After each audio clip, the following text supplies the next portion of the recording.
عليكم ورحمة الله وبركاته. إن الحمد لله نحمده ونستعينه ونستغفره ونعوذ بالله من شرور أنفسنا ومن سيئات أعمالنا. من يهده الله فلا مضل له ومن يضلل فلا هادي له، وأشهد أن لا إله إلا الله وحده لا شريك له، وأشهد أن محمدًا عبده ورسوله. فقد قال الله تعالى في كلامه المجيد: أعوذ بالله من الشيطان الرجيم. بسم الله الرحمن الرحيم. فمن تطوع خيرا فهو خير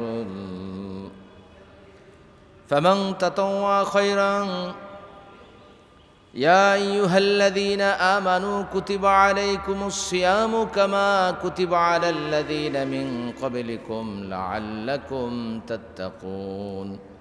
قال النبي صلى الله عليه وسلم: الصوم لي وأنا أجزي به.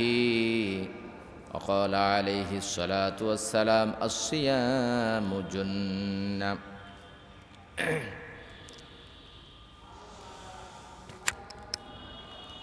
আলহামদুলিল্লাহ, শুকরিয়া কৃতজ্ঞতা আল্লাহ সুবহানাহু ওয়া তাআলার জন্য,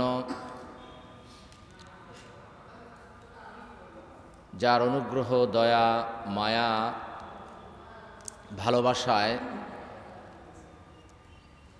বরকতের মাস, রহমতের মাস, মাগফিরাতের মাস, কোরআন নাজিলের মাসে আমরা সিয়ামরত অবস্থায় তারই ডাকে, তারই প্রার্থনার জন্য মসজিদুল মুকাররমে আসতে পেরেছি। সালাত পূর্ব মুহূর্তে দেশীয় রসুম অনুযায়ী কোরআন এবং সুন্নাহ থেকে মুক্তাছার কিছু কথা বলার ও কিছু কথা শোনার সুযোগ তিনি আমাদেরকে দান করেছেন। এজন্য প্রাণ খুলে শ্রদ্ধাবনত চিত্তে সকলে বলছি আলহামদুলিল্লাহ।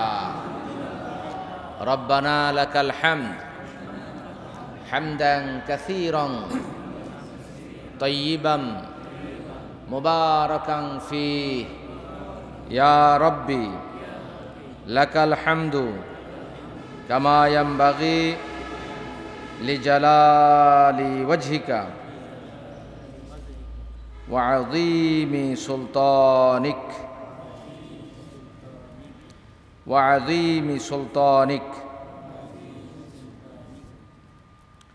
সালাত এবং সালাম নবী মুহাম্মদুর রাসূলুল্লাহ সাল্লাল্লাহু আলাইহি ওয়াসাল্লামের উপর, যার আদর্শ, তরিকা, পদ্ধতি, রুল রেগুলেশন আপনাকে আমাকে কোরআনের পথে, সুন্নাহর পথে, আল্লাহ সন্তুষ্টির পথে, হেদায়াতের পথে, জান্নাতের পথে এগিয়ে যেতে সহায়তা করে। আল্লাহুম্মা সাল্লি আলাইহি আল্লাহুম্মা বারিক আলাইহি। সম্মানিত মুসল্লিয়ানে কেরাম, মুরব্বিয়ানে এযাম, আমার যুবক ভাইয়েরা, প্রত্যেক জুমায় আমি নির্ধারিত একটি বিষয় নিয়ে আলোচনা করি। বিভিন্ন মসজিদে এরকম নির্ধারিত বিষয় নিয়ে আলোচনা করা হয়, কিন্তু আমরা শোনার জন্য শুনি, বলার জন্য বলি, আমলের নিয়তে বা নিজেকে পরিবর্তনের জন্য আমরা শুনি না। অর্থাৎ আমরা আমল করি কিন্তু আমলে নেই না। আমলে নেওয়ার অর্থ হচ্ছে জিনিসটাকে একাগ্রতার সাথে, আগ্রহের সাথে নেওয়া।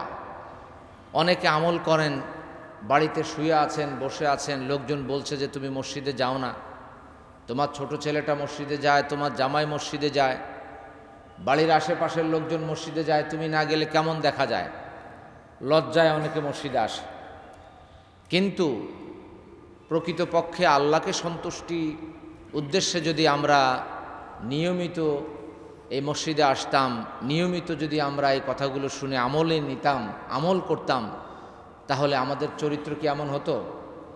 আরো সুন্দর হতো না? তাতে বোঝা গেল যে আমরা গতানুগতিক ধারায় কাজ করি, নিজেকে পরিবর্তনের জন্য, শুধরানোর জন্য, আল্লাহর সন্তুষ্টির জন্য রাসূলুল্লাহ সাল্লাল্লাহু আলাইহি ওয়াসাল্লামের আদর্শ, তার সুন্নাহকে ফলো করে আমরা কখনোই চলি না বা চলার চেষ্টা করি না। এই কারণে আমাদের ভিতরে সালাতও আছে, দুর্নীতিও আছে, হজও আছে, আমাদের ভিতরে দুর্নীতিও আছে। আমরা কোরবানিও করি, মানুষকেও ঠকাই, আমরা জাকাতও দেই, মানুষের টাকা পয়সাও মেরে খাই। অর্থাৎ আল্লামা ইকবাল বলেছেন, বা মুসলমান আল্লাহ আল্লাহ, বা হুনুদ ও রাম ও রাম। আমরা যখন মুসলমানের কাছে যাই তখন বলি আল্লাহ আল্লাহ, যখন হিন্দুর কাছে যাই তখন বলি কি রাম রাম। এর অর্থ হচ্ছে কিছু মানুষ দেখবেন বলে যে যেখানে যেমন সেখানে তেমনই করতে হয়।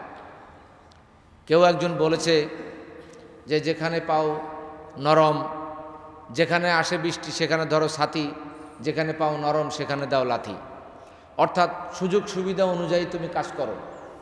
তো দুনিয়াতে যেমন আমরা সুযোগ সুবিধা অনুযায়ী কাজ করি, আল্লাহর জন্য, আখেরাতের জন্য আমরা এমনটাই করি। আমরা যখন ছোট ছিলাম তখন এই শবে বরাতের রাতে এক মসজিদ থেকে মিলাদ পড়ে বা এক বাড়ি থেকে মিলাদ পড়ে রুটির জন্য আরও বাড়িতে যেতাম, সুবিধা অনুযায়ী রুটি পাওয়ার জন্য।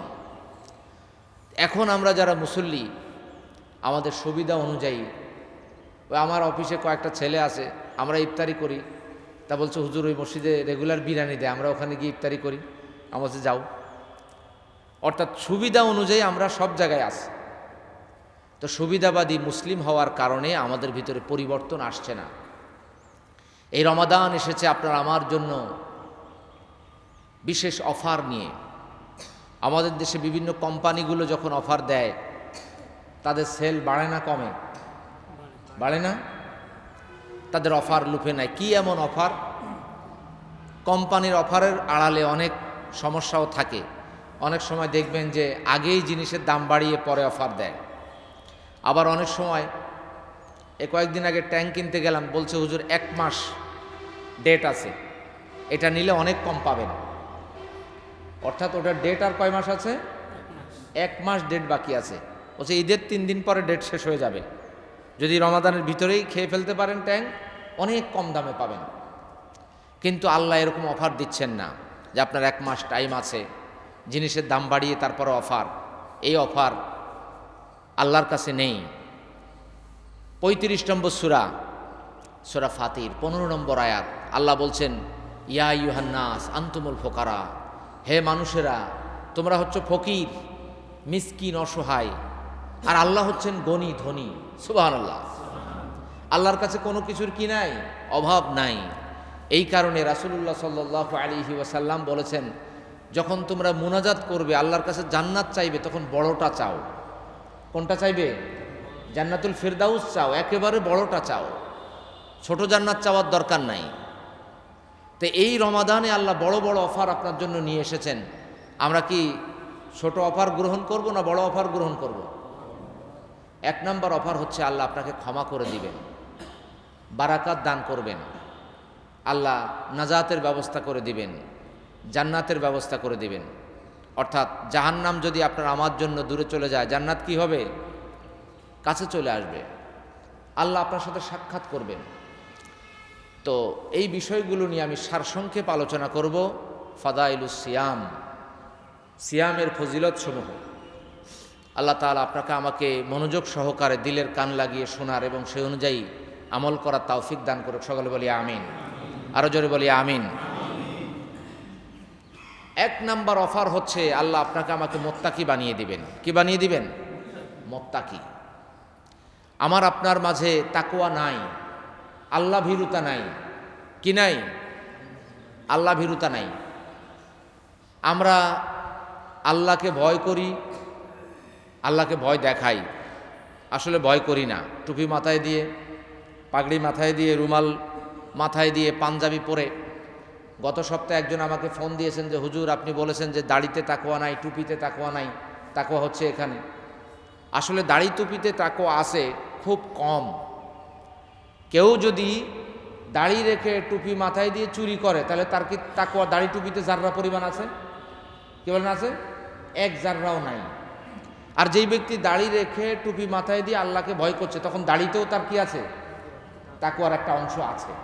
কিন্তু যেই ব্যক্তি দাড়ি নিয়ে টুপি মাথায় নিয়ে মিথ্যা কথা বলে ওজনে কম দিয়ে মানুষকে ঠকিয়ে 2 নম্বরই করে পকেটমারি করে চলছে, তার এই দাড়ি টুপি একটা সাইনবোর্ড কিনা? কি বলেন, সাইনবোর্ড কিনা? বুঝতে হবে। এই বিষয়গুলো যদি আপনি না বোঝেন অবশ্যই আমার কাছে জিজ্ঞাসা করবেন, পরের সপ্তাহে আমাকে আবার জানাবেন যে শায়েখ বা খতিব আমি এই বিষয়টা বুঝতে পারিনি। তো প্রথম নম্বর হচ্ছে আল্লাহ তাআলা আপনাকে আমাকে মুত্তাকি বানিয়ে দিবেন যদি আপনি সেই রাস্তায় হাঁটি। কুতিবা আলাইকুমুস সিয়ামু কামা কুতিবা আলাল্লাযীনা মিন ক্বাবলিকুম লাআল্লাকুম তাত্তাকুন। আল্লাহ রাব্বুল আলামিন বলেন, তোমাদের উপর এই রমাদানকে আমি ফরজ করে দিলাম, লিখে দিলাম। কুতিবা মানে লিখে দিলাম, তোমাদেরকে লিখে দেওয়া হয়েছে যেমনিভাবে লিখে দেওয়া হয়েছিল, অর্থাৎ ফরজ করে দেওয়া হয়েছিল তোমাদের পূর্ববর্তীদের উপর। অর্থাৎ এই রমাদান অনেক নবী সিয়াম পালন করেছেন, অনেক নবী সিয়াম রেখেছেন। মারিয়াম রহিমাহুল্লাহ সিয়াম রেখেছেন, জাকারিয়া আলাইহিস সালামও সিয়াম রেখেছেন, ঈসা আলাইহিস সালাম, অনেক নবী সিয়াম পালন করেছিলেন। কিন্তু এই রমাদান মাস পুরো 1 মাস আপনার আমার জন্য আল্লাহ রাব্বুল আলামিন খাস করে দিলেন, আমরা যেন বাকি 11টা মাস এই অনুযায়ী চলতে পারি, আল্লাহকে ভয় করতে পারি, রাসূলুল্লাহ সাল্লাল্লাহু আলাইহি ওয়াসাল্লামের আদর্শ নিয়ে চলতে পারি। এই জন্য তিনি আমাদেরকে মুত্তাকি বানাতে চান। সুবহানাল্লাহ। আল্লাহ কি বানাতে চান? মুত্তাকি বানাতে চান। দুনিয়াতে দেখবেন কারো যদি 3টি ছেলে থাকে, 2টি ছেলে থাকে, 1টি ছেলে থাকে, ওই ছেলের জন্য পেরেশান থাকে কিভাবে ছেলেটাকে সুন্দরভাবে লেখাপড়া করানো যায়। ছেলে লেখাপড়া করলো না, কোন কাজে গেলে ছেলের একটু মঙ্গল হয়? টাইলসের কাজে একবার দেয়, হোন্ডা মেকানিকের কাজে একবার দেয়, হেল্পারি কাজে একবার দেয়। বাবা বিভিন্ন জায়গায় ট্রাই করে, কারণ বাবা তার কল্যাণকামী, মা কল্যাণকামী। রাতে শুয়ে শুয়ে বাবা মা ছেলের জন্য টেনশন করে।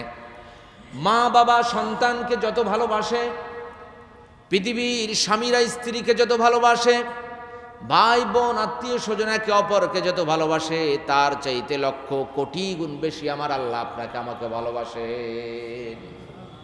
রাসূলুল্লাহ সাল্লাল্লাহু আলাইহি ওয়াসাল্লাম বলেন, ওই মরুভূমির মাঝখানে যদি কারো একটা উট হারিয়ে যায়, যেই মরুভূমির মাঝখানে খালি পায়ে চলা খুব মুশকিল, খুব কঠিন কাজ, ওই উট হারিয়ে গেলে উটওয়ালা আবার উট ফিরে পেলে যেমন আনন্দিত হয়, খুশি হয়ে যায়, কোনো বান্দা যখন আল্লাহ থেকে দূরে সরে যায়, আল্লাহ থেকে তার সম্পর্ক কাট হয়ে যায়, ওই বান্দা আল্লাহর কাছে ফিরে আসলে আল্লাহ তার চাইতে আরো বেশি গুণে খুশি হয়ে যায়। সুবহানাল্লাহ। অর্থাৎ আমার আপনার যত ভালোবাসা আল্লাহর কাছে 100 ভাগ তিনি ভালোবাসাকে ভাগ করে 99 ভাগ তার নিজের কাছে রেখে দিয়েছেন। সুবহানাল্লাহ। 99 ভাগ ভালোবাসা যদি আল্লাহর কাছে থাকে, তাহলে আল্লাহর ভালোবাসার সীমারেখা কত বেশি, ঠিক না বলেন? এখন আপনি মনে করতে পারেন, আপনি ভাবতে পারেন যে আমি খেতে পাই না, আফ্রিকার লোক না খেয়ে মরছে, ফিলিস্তিনের উপর অত্যাচার করছে, এত জায়গায় এত কিছু হচ্ছে, কত মানুষ হাসপাতালে কাতরাচ্ছে, কত মানুষ না খেয়ে মারা যাচ্ছে, আল্লাহ কিভাবে দয়ালু হতে পারেন? এটা মনে আসতে পারে না অনেকের কাছেই কিন্তু এই প্রশ্ন আসে। আসলে আল্লাহ দীর্ঘমেয়াদী চিন্তা করেন। আমরা যেমন আমাদের চিন্তা স্বল্প মেয়াদী, ওই ইউরোপ আমেরিকাতে কোনো কাজ করলে, কোনো পদক্ষেপ, কোনো প্রজেক্ট নিলে 200 বছর 500 বছর চিন্তা করে প্রজেক্টটা নেওয়া হয়, ঠিক কিনা বলেন? এই যে আজকে আমরা ইউটিউব, ফেসবুক, ইনস্টাগ্রাম, টুইটার নিয়ে মেতে আছি, এগুলো তৈরি করা হয়েছে আরও অনেক আগে, ঠিক কিনা বলেন? যারা তৈরি করেছে তারা বুঝেছে যে এইটারই যুগ হবে, এইটারই সামনে সময় আসছে। দেখেন সামনের দিকে এআই এর যুগ হবে, আগেই এআই তৈরি করে ফেলেছে। যারা তৈরি করেছে তারা ওইভাবে ব্যবসা করছে, ঠিক কিনা বলেন? এখন এআই তৈরি হওয়ার পরে শেষের দিকে যারা আসবে তারা কি এত ব্যবসা করতে পারবে? কি বলেন, পারবে? তাহলে যারা জ্ঞানী, যারা চালাক, তারা ভবিষ্যতের চিন্তা করে দীর্ঘমেয়াদী লম্বা একটা চিন্তা করে কাজ করে। আর যারা অশিক্ষিত মূর্খ, চিন্তা কম, সারাদিন ভিক্ষা করেছে, সন্ধ্যাবেলা সব টাকা খরচ করে ফেলেছে। আমি একদিন দেখলাম এয়ারপোর্টের সামনে ভিক্ষুক ব্যানসন সিগারেট খাচ্ছে। তা বলে, কাকা এটা কী সিগারেট? তা বলছে ব্যানসন। তা আমি, আপনি ভিক্ষা করেন, তাই এই সিগারেট নাকি একটু কম দামি খেলে হয় না? কয় না, এটা ছাড়া আমি খেতে পারি না, অন্যগুলো খেলে আমার বমি হয়। তা আমি বললাম, আপনার এই ব্যানসন সিগারেটে বমি হয় না, অন্যগুলোতে বমি হয়, এটা কেমন কথা? আমি তো মানুষের টাকা দিয়ে আবার এত দামি দামি সিগারেট খাচ্ছেন কেন? বাবা অভ্যাস হয়ে গেছে, করার কিছু নাই। তো দেখবেন অনেকে এরকম আছে যে সারাদিন ভিক্ষা করে এই দামি দামি সিগারেট খেয়ে সে নষ্ট করে ফেলছে, আর যে জ্ঞানী সে জমাচ্ছে। আবার এরকম জ্ঞানী না, একবার কলকাতায় না কোন জায়গায় শুনলাম এক ভিক্ষুক মারা গিয়েছে, পত্রিকায়ও দেখেছি, তার বাড়িতে কত লাখ টাকা পাওয়া গিয়েছে। আছে না, এরকম হয় না অনেক সময়?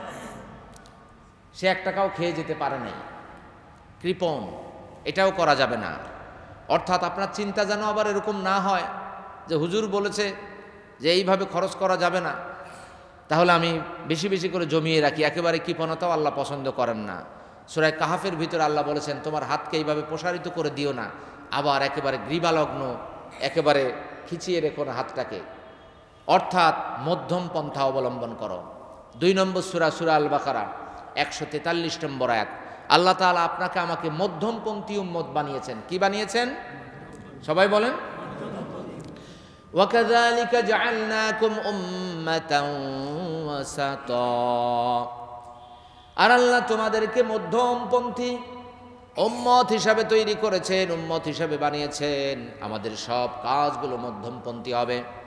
অর্থাৎ আমরা সিয়াম রাখবো, রোজা রাখবো, হজ করব, জাকাত করব, যেই কাজটাই করি না কেন মধ্যম পন্থা অবলম্বন করে করব। আপনি নামাজে দাঁড়ালেন, দীর্ঘ সময় দাঁড়িয়ে আপনি নিজে বিরক্ত হয়ে যাবেন না।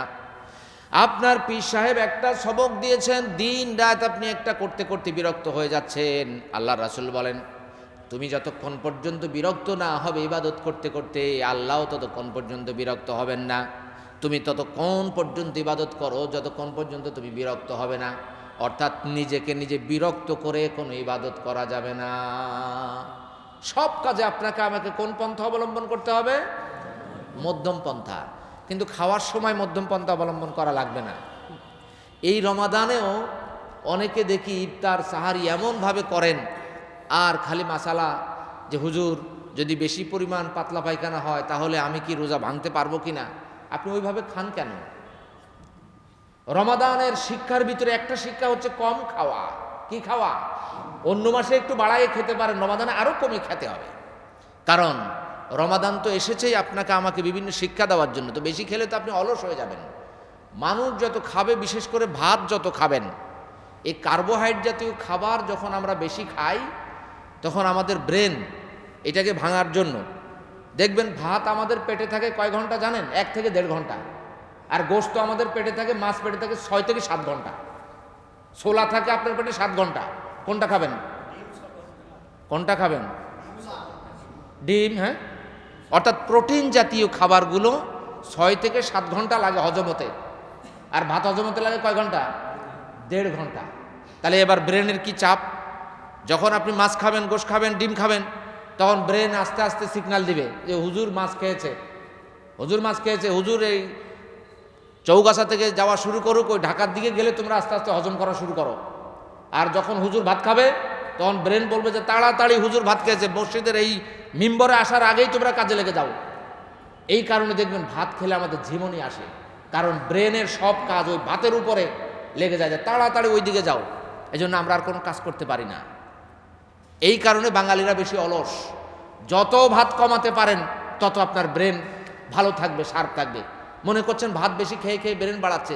বাচ্চাকে খালি উপদেশ দেয়, কয় পেট ভরে খাও। পেট ভরে খাওয়া তো জায়েজই নাই। ইমানদারদের পেট ভরে খাওয়া কি মাকরু। পেট ভরে খাওয়া কি? পেট ভরে খাবেন কেন? আপনি তালাশ করেন টুপি মাথায় দেওয়া সুন্নত, তালাশ করেন দাড়ি রাখা সুন্নত, তো ভাত খাওয়ার ভিতরে সুন্নত আছে না? কি বলেন আছে না?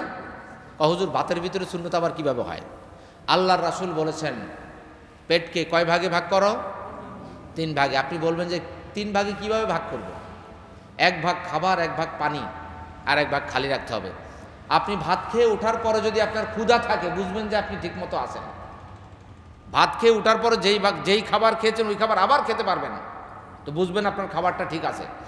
আর ভাত খেয়ে উঠার পর আপনি যদি মনে করেন যে আপনার পেট ভরে গেছে, তো বুঝবেন আপনার খাবারটা ঠিক হয়নি। বুঝে আসছে? এই যে রমাদান মাসে আমি আগাগোড়াই ইফতারি খেলে আর এই কিছু খাই না, একটু হালকা ফলটল খাই। এখন আমার বাচ্চাদের একই অভ্যাস হয়ে গেছে। ওই দিন আমার মেয়ে আমাকে বলছে যে কয় বাবা অল্প খেতে খেতে এখন একটু যদি বেশি খাই আর উঠতে পারি না। তো এই অভ্যাসটা নিজেও করবেন, বাচ্চাদেরকেও করাবেন। পারা যাবে না ইনশাল্লাহ? খাবার কম খেলেই শক্তি বেশি, বেশি খেলে শক্তি বেশি না, এটা মাথায় রাখবেন। কম খাবারে কি শুধু ভাত না, ভালো ভালো খাবার খাওয়া শিখবেন। বলে হুজুর ভালো খাবার কোথায় পাবো? ভালো খাবার চিনারও একটা উপায় আছে। যেমন আপনি গোস্ত মাছের পরিপূরক হচ্ছে ডাল, ডালকে বলা হয় গরিবের গোস্ত, প্রোটিন খাবার। ডিম প্রোটিন খাবার। এই যে ছোলা, ছোলা কিন্তু অনেক শক্তি। আপনার একটিক ভাত আর এই কয়টা ছোলা, ওই ভাতের চাইতে ছোলার শক্তি বেশি, অনেক শক্তি বেশি। আর আপনি কি শক্তিশালী জিনিস খাবেন না দুর্বল জিনিস খাবেন? দুর্বল খেলে ভাত বেশি খান, আর শক্তিশালী খেলে একটা ডিম খান, এক মুষ্টি ছোলা খান, অনেক শক্তি আপনার। লোকজন বলবে যে হুজুর আপনি তো কাঁচে হয়ে পড়ে যাবেন। লোকজন বলবে যে হুজুর যে খাবার খেলেন আপনি তো কাঁচে হয়ে পড়ে যাবেন। আপনার খাবার চিনতে হবে। তাহলে এই রমাদানের একটা শিক্ষা ইনশাল্লাহ আমরা সামনের দিকে আলোচনা করব। রমাদানের কি কি শিক্ষা আছে? অন্যতম একটা শিক্ষা হচ্ছে আপনাকে আমাকে কম খেতে হবে। কি করতে হবে? মানে বেশি খেলেই তো আপনি তারাবি পড়তে পারবেন না, অলসতা আসবে, তাহাজ্জুদ পড়তে পারবেন না, কোরআন তেলাওয়াত করতে পারবেন না। ঘুমাবেন রাতের 9টায়, উঠবেন সাহারির সময়, আবার ঘুমাবেন 4টায়, উঠবেন সকাল 12টায়। আর বিজ্ঞান বলে যে মানুষ ঘুম থেকে জাগলে কমপক্ষে 2-3 ঘন্টা 4 ঘন্টা লাগে মানুষের ব্রেন সচল হতে, সজাগ হতে।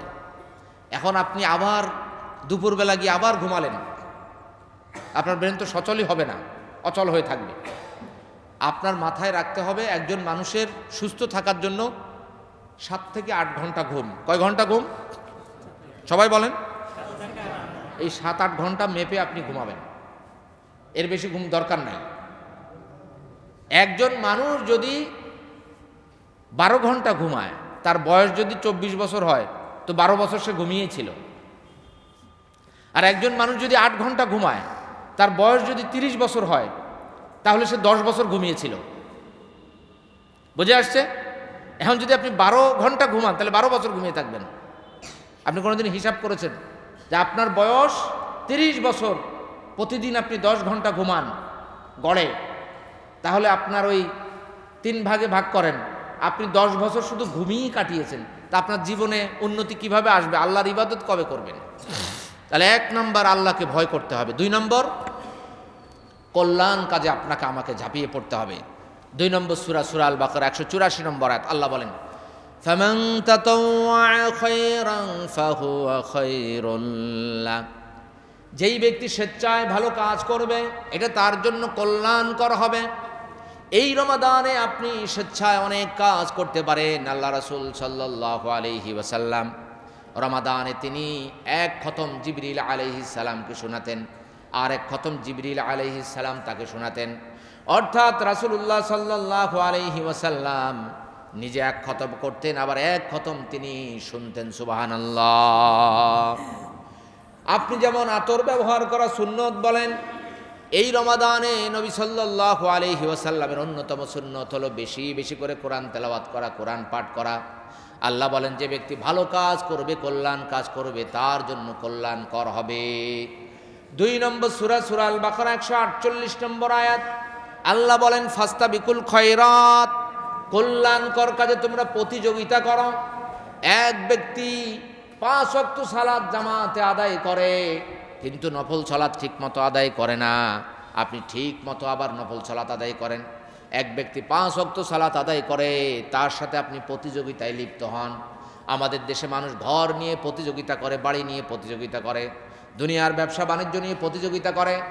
একজনের ঘরে সুকেস, আরেকজনের ঘরে সুকেস তৈরি হয়েছে, এবার একজন ওয়াল ক্যাবিনেট বানালেন, সবাই ওয়াল ক্যাবিনেট বানানো শুরু করলো। একজন শোপিস বানালেন, আবার সবাই ওই শোপিসের দিকে ছুটলো। এইভাবে মানুষ মানুষের সাথে প্রতিযোগিতা করে। আল্লাহ রাব্বুল আলামিনের রাসূল সাল্লাল্লাহু আলাইহি ওয়াসাল্লাম বলেন উনজুর ফিদ দুনিয়া ইলা আসফালি মিনকুম, আল্লাহু আকবার বলেন। দুনিয়ার ক্ষেত্রে তুমি নিচের দিকে তাকাও, আর আখিরাতের ক্ষেত্রে তাকাও উপরের দিকে। দুনিয়ার ক্ষেত্রে একজনের 5 তলা বাড়ি আছে, তোমারও 5 তলা বাড়ি হতে হবে, বিষয়টা এমন না। যদি তুমি চিন্তা করো ওই লোকের 5 তলা বাড়ি, আমারও 5 তলা বাড়ি হলো না কেন, তাহলে আল্লাহর প্রতি কৃতজ্ঞতা আসবে না। আল্লাহর প্রতি মানুষ অভিযোগ দায়ের করে। অনেকে দেখবেন কোনো কাজ করে না, ভালো কোনো পরামর্শ করে না, ভালো কোনো কাজের চিন্তাও করে না, শুধু আল্লাহকেই দোষ দেয়, আমার ভাগ্যে আছে আমি কি করব। ঠিক কিনা বলেন? 13 নম্বর সূরার 11 নম্বর আয়াত। কত নম্বর সূরা? কত? 13 নম্বর সূরা, সূরার রাদ 11 নম্বর আয়াত। আল্লাহ বলেন, ইন্নাল্লাহা লা ইউগাইয়িরু মা বিকওমিন হাত্তা ইউগাইয়িরু মা বিআনফুসিহিম। আল্লাহ কোন জাতির ভাগ্য ততক্ষণ পর্যন্ত পরিবর্তন করেন না যতক্ষণ পর্যন্ত নিজেরা নিজেদের ভাগ্য পরিবর্তনে সচেষ্ট না হয়। অর্থাৎ আপনি ঘুমিয়ে থাকলেন, আল্লাহ আপনার ভাগ্য পরিবর্তন করে দিবে না। আপনি কাজ না করে ঘরে ঘুমিয়ে আছেন, আল্লাহ আপনার ভাগ্য পরিবর্তন করে দিবেন না। আপনি কাজে লাগবেন, কাজ করবেন, আল্লাহ আপনার ভাগ্য পরিবর্তন করে দিবেন। সুবহানাল্লাহ। ওয়ালাইসা লিল ইনসানি ইল্লা মা সাআ। 53 নম্বর সূরা, সূরার নাজম 39 নম্বর আয়াত। আল্লাহ বলেন, মানুষ যেইভাবে পরিশ্রম কষ্ট করে সে অনুযায়ী সে ফল পায়। আপনি কষ্ট করছেন ড্রাগন খেতে, আল্লাহ আপনাকে পেয়ারা দান করবেন না। আপনি কষ্ট করছেন আপনার অফিস আদালতে, আল্লাহ আপনাকে কৃষি দেবেন না। আপনি যেইভাবে যেই অবস্থায় যেই দিকেই কষ্ট করবেন, আল্লাহ আপনাকে সে অবস্থায় সেই দিকেই ফল দান করবেন। সুবহানাল্লাহ। আল্লাহ বলছেন, ফাস্তাবিকুল খয়রাত, কল্যাণ কাজে প্রতিযোগিতা করো। রাসূল বলছেন যে দুনিয়ার ক্ষেত্রে নিচের দিকে তাকাও। একজনের 10 তলা বাড়ি আছে, 20 তলা বাড়ি আছে, তোমারও 10 তলা 20 তলা বাড়ি হতে হবে, বিষয়টা এমন না। তোমার যদি 2 তলা হয় আলহামদুলিল্লাহ, 1 তলা হয় আলহামদুলিল্লাহ, টিন শেড আলহামদুলিল্লাহ। আল্লাহ দুনিয়াতে একদিকে কমিয়ে দিলে আরেক দিকে বাড়িয়ে দেন। সুবহানাল্লাহ বলেন। এই বিষয়ে মসজিদে আমি আলোচনা করেছি যে দুনিয়ার ঘাটতি আখেরাতে প্রাপ্তি। আল্লাহ দুনিয়াতে ঘাটতি দিলে, কারো যদি দুনিয়াতে আল্লাহ চোখ নিয়ে নেয়, এর বিনিময়ে আল্লাহ আখেরাতে তাকে জান্নাত দিয়ে দেন। সুবহানাল্লাহ।